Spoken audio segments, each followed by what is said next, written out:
What's going on, guys? My name is Martinotti, and welcome to Fallout Forward's Fallout 4 announcement trailer breakdown. This amazing thing has been my whole life for the past 72 hours.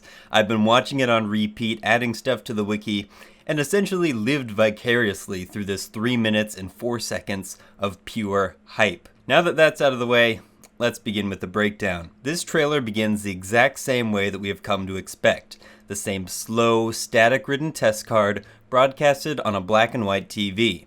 Fallout 3 had a very similar image, and New Vegas had the same style, just coming from the screen of a Securitron, not a television. Once again, we are enveloped by the ink spots, playing their 1947 It's All Over But the Crying. As we slowly pan out from this top-of-the-line Radiation King television, we get our first glimpse at the new world that we get to explore. On the table, we see the box for Blast Radius from the Don't Be Bored Games Company, a new company to the Fallout universe. Also, we get confirmation that magazines will be returning thanks to the political journal on the coffee table. Another interesting thing about this room is the part of the wall that's missing its face. We can see that the framing of the wall is actually metal, which leads me to believe that these are in fact lustron houses that were prefab enameled steel houses made for GIs returning from the war. Next, we see a flashback to the appearance of the house pre-war. The colors are vibrant and everything reeks of the colloquial American dream. A welcome change from the orange of New Vegas and the green of Fallout 3. Now we begin to see the Fallout side of all this. We have this German Shepherd that looks like it's scavenging for food, and we also have this retro-futuristic kitchen with big metal curves, robotic hands, and of course the return of Mr. Handy. The thing that I think is important about this shot is how perfect everything is. You have this bright, new, futuristic kitchen and shiny new robot. This leads me to believe that the people who live here are just recently moved in, and that we are nearing the height of the Great War, as the troops are returning home and the governments are preparing to go nuclear. I think that this is a pretty cool shot too, because we can see the actual box that Mr. Handy came in, along with the gas can at the end of the hallway, appropriately labeled Mr. Handy Fuel, backing up my theory that this family recently came back from the war and went on a capitalism-fueled buying spree. Alright, now this could be one of the most important shots of this trailer. If you look on the floor, we can see that there is a book that greatly resembles the Your Special book from Fallout 3, wherein you allocate your starting skill points for your character. If I'm correct on this, then one of the 3 people in this room is going to be the character that we control. There are currently 2 competing theories about this. We are either playing as the baby, harking back to the days of Fallout 3, or we're swapping roles and this time playing as the father in search of his lost child. Now the tone switches. We hear the nuclear siren and the newscaster confirms that they are under nuclear attack. This shot is really interesting because it confirms, to me at least, that these are in fact lustron houses. We can see that the facades of the houses are covered in these enamel steel squares. Another interesting thing about this is that there were very few of these homes built in Boston, making me pretty confident in saying that this is actually the outskirts of the city near a town called Brookline. This makes even more sense when we see this flashback. Since this area of Massachusetts is known for being extremely wealthy, a Corvega such as this red beauty would not be that out of place. This kid that's running over the bridge is also a clever Easter egg for anyone who played the Tranquility Lane questline. His outfit is the same one worn by the pint-sized slasher. The masks that he wore could also be found in the Point Lookout DLC, so I'm assuming that this is just an allusion to the character, not foreshadowing to his return.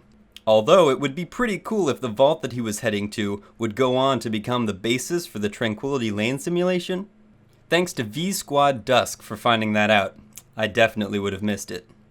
In this shot, we get a good look at the type of panic that nuclear fallout would cause. There are people pounding on the cyclone fence, while a man in fatigues and 2 in T-45D armor are keeping the peace. We can also see that the soldier to the left is holding a new type of minigun, this one with a round drum. War never changes.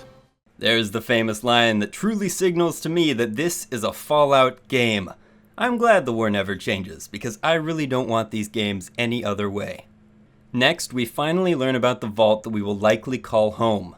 111 is in fact binary for 7, and this is the 7th game in the Fallout franchise. So that's pretty cool. 101 was also the 5th game, so I'm inclined to think that this isn't just coincidence. I'd like to thank the Redditor who has since deleted their comment for pointing this out to me. We also get to see the famous world reveal that Bethesda is becoming known for. In Fallout 3, we had a very similar view to behold during our first steps out of Vault 101. After this point, we begin to see our new city, first by the Bunker Hill Monument in Charlestown, near the Boston Main Channel. Next, we have this really cool look at the USS Constitution, which appears to have been outfitted with ridiculously large turbojet engines. It's also perched on top of some sort of bank. There's a sign that's slightly obscured to the right of the doorway that I think says Weatherby or something similar. Next, we have this dark and gloomy reimagining of Scolay's Square. It appears to be raining, and we have a new company to the Fallout universe called Memory Den. Considering that the entrance is lined with signboards labeled Girls, Girls, Girls, I'd put my money on Post-Apocalyptic Gentlemen's Club. We also have a guy casually making soup in the middle of the street, as well as this handsome gentleman under the streetlight that is reminiscent of the mysterious stranger. Minus one hand, of course. Here we see the return of the Pack Brahmin, meaning that caravans are likely to still exist. And in the background we have a transmission tower that seems to have been transmissed into someone's new home. In this next shot we learn that the FEV virus that plagued DC has in fact made its way to Boston, as two super mutants are walking near some of their traps. This shot is another one that hasn't been getting the coverage that it deserves. First of all, we can see this prominent Protectron that looks much more streamlined and plain than his laser-wielding cousins. To the left of this shot, we can see a green building that is labeled Bay Center, and to the right we have a building with a shamrock that's labeled Four Leaf something. But even more important than that is the view. It's going to be awesome to explore a more urban environment that actually has some sense of verticality. Also, if you look closer, it almost looks like the skyline is under construction. This could help explain why so much of the city is in really good condition given the circumstances. Next, we get a quick look at a new creature, some sort of crab mutation that might be an offshoot of the Mirelurks. In the background, we can see this giant shipwreck that has been turned into a town, like a mix of Arfu and Rivet City. Lastly, I think that this is a good example of how good the graphics look in this trailer.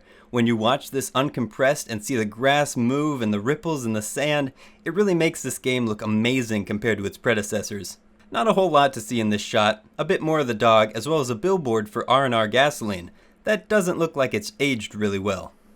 And there we have it, undeniable proof that everyone's favorite baddie, the Deathclaw, is returning for this game. This shoot also proves that, despite the city looking fine, there are some parts of the game that Fallout and Radiation managed to keep a hold of. This shot is another good example of the graphics upgrade. The dust effect looks really good and this vertibird feels like it's interacting with the ground and the brush. I can't help but think back to one of the first quests of Fallout 3 when seeing this clip. Going into Super Duper Mart for the Fallout Survival Guide quest was a defining moment in Fallout 3, and I hope that they do it here too. In this shot, we also get to see a new type of enemy, a humanoid that resembles ghouls, but doesn't appear to have the same movement style. Much faster than I was expecting. Here we see the entrance to what many are calling Diamond City. The door looks to be lifted by two repurposed backhoes, and it is guarded by a man in a catcher's vest as well as a bronze statue of what is likely a Red Sox player. Here we get a bit of a look at the inside of the stadium. A few new companies are introduced, including Swatter's custom baseball bat store, Power Noodles in the middle, and the neon for ChemiCare can be seen in the back. We also see an iBot in the middle of the screen, meaning that the Enclave likely have power in this city. As the camera pans up, we get a better look at the town, as well as a sign for Diamond City's surplus store and Commonwealth weaponry to the left.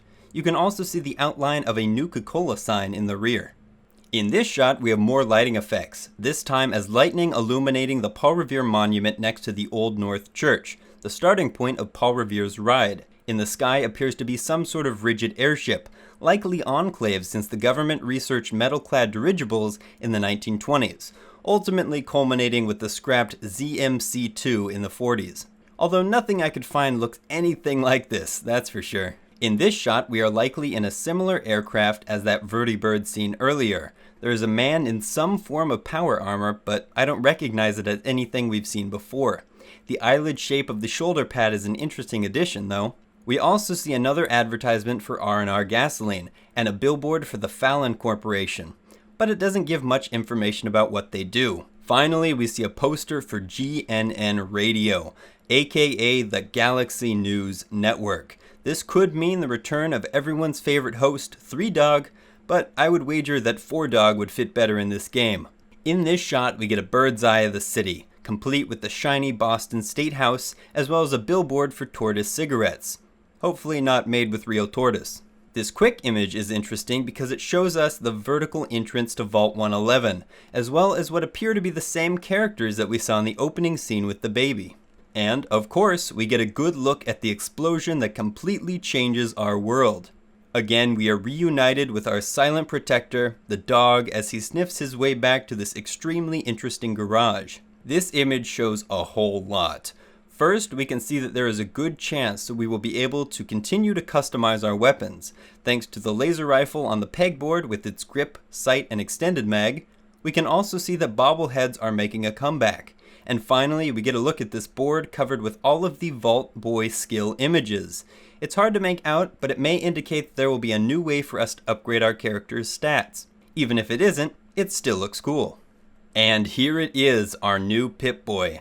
This one is actually very similar to the last. The main change being that you can now use the dials without having to cover the screen with your hand, as they've moved them to the right side of the screen. We also learn the origin of our canine companion, as well as that our new poster boy has vocal cords for once. Let's go, pal.